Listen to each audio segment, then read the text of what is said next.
നിലവിൽ ലോക ക്രിക്കറ്റിലെ ഏറ്റവും കരുത്തുറ്റ ടീമുകളിൽ ഒന്നാണ് ഇന്ത്യ. മുൻ ഓപ്പണറും 2 ലോകകപ്പുകൾ ഇന്ത്യക്ക് നേടിക്കൊടുക്കുന്നതിൽ സുപ്രധാന പങ്ക് വഹിച്ച താരവുമായ ഗൗതം ഗംഭീറാണ് നിലവിൽ ടീമിന്റെ പരിശീലകൻ.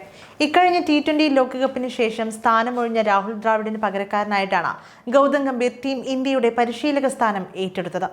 കഴിഞ്ഞ മാസം നടന്ന ശ്രീലങ്കൻ പര്യടനത്തിലൂടെ ഇന്ത്യൻ കോച്ചായി ഗംഭീർ അരങ്ങേറ്റം കുറിക്കുകയും ചെയ്തു. ഗംഭീർ പരിശീലകനായി അരങ്ങേറ്റം കുറിച്ച പരമ്പരയിൽ ഒട്ടേറെ മാറ്റങ്ങൾ ഇന്ത്യൻ ടീമിൽ വന്നിരുന്നു. യുവതാരങ്ങൾക്ക് പ്രാധാന്യം നൽകിക്കൊണ്ടുള്ള ടീമിനെയാകും ഗംഭീറിന്റെ പരിശീലക യുഗത്തിൽ കാണുക എന്ന സൂചനകളാണ് ലഭിക്കുന്നത്. ഇതോടെ നിലവിൽ ടീമിന് പുറത്തു നിൽക്കുന്ന ചില പ്രധാന സീനിയർ കളിക്കാരുടെ അന്താരാഷ്ട്ര കരിയറിന് തീരുമാനമായെന്ന് വേണം കരുതാൻ. നിലവിലെ സാഹചര്യങ്ങൾ പരിശോധിക്കുമ്പോൾ ഇനി ഇന്ത്യൻ ടീമിൽ ഇടം ലഭിക്കാൻ സാധ്യതയില്ലാത്ത 4 സൂപ്പർ താരങ്ങളെ നോക്കാം. 1. ശിഖർ ധവാൻ. അന്താരാഷ്ട്ര ക്രിക്കറ്റിൽ 167 മത്സരങ്ങളിൽ നിന്ന് 6793 റൺസ് നേടിയിട്ടുള്ള താരമാണ് ശിഖർ ധവാൻ. ഏകദിന ക്രിക്കറ്റിൽ ഇന്ത്യയുടെ ഏറ്റവും മികച്ച ഓപ്പണിംഗ് ബാറ്റർമാരിൽ ഒരാളായി അദ്ദേഹത്തെ കണക്കാക്കാം. 2015, 2019 ലോകകപ്പുകളിൽ ഇന്ത്യക്കായി കളിച്ച ധവാൻ 2013 ചാമ്പ്യൻസ് ട്രോഫിയിൽ പ്ലെയർ ഓഫ് ദി സീരീസ് പുരസ്കാരവും നേടിയിരുന്നു. എന്നാൽ 2022 ഡിസംബറിൽ ബംഗ്ലാദേശിനെതിരെ നടന്ന ഏകദിന മത്സരത്തിൽ കളിച്ചതിനു ശേഷം ഇന്ത്യൻ ജേഴ്സി അണിയാൻ താരത്തിന് സാധിച്ചിട്ടില്ല. നിലവിൽ ശുഭ്മാൻ ഗിൽ, യശസ്വി ജയ്സ്വാൾ, അഭിഷേക് ശർമ്മ എന്നിവർ അടക്കമുള്ള യുവതാരങ്ങൾ ഓപ്പണർമാരായി ടീമിൽ ഉള്ളതിനാൽ ധവാന് ഇനി ഇന്ത്യൻ ടീമിൽ അവസരം ലഭിക്കാൻ സാധ്യതയില്ല. 2. ഭുവനേശ്വർ കുമാർ. ഒരു കാലത്ത് ഇന്ത്യൻ പേസ് ബൗളിംഗിന്റെ കുന്തമുനയായിരുന്നു ഭുവനേശ്വർ കുമാർ.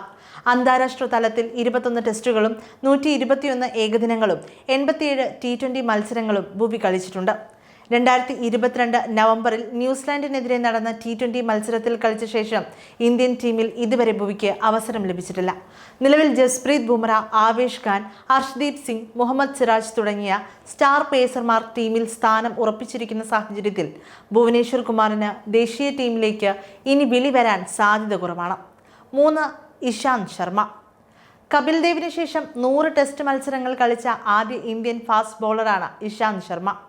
ഒരു കാലത്ത് ഇന്ത്യൻ ടെസ്റ്റ് ടീമിന്റെ അവിഭാജ്യ ഘടകമായിരുന്ന ഇഷാന്ത് പക്ഷേ 2021 നവംബർ 29 ശേഷം ഇന്ത്യക്കായി കളിച്ചിട്ടില്ല.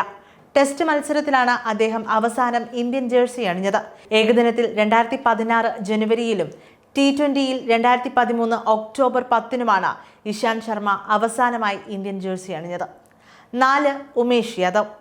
ഭുവനേശ്വർ കുമാറിനെ പോലെ ഇനി ഇന്ത്യൻ ടീമിലേക്ക് വിളി വരാൻ സാധ്യത വളരെ കുറവായ താരങ്ങളിൽ ഒരാളാണ് ഉമേഷ് യാദവ്.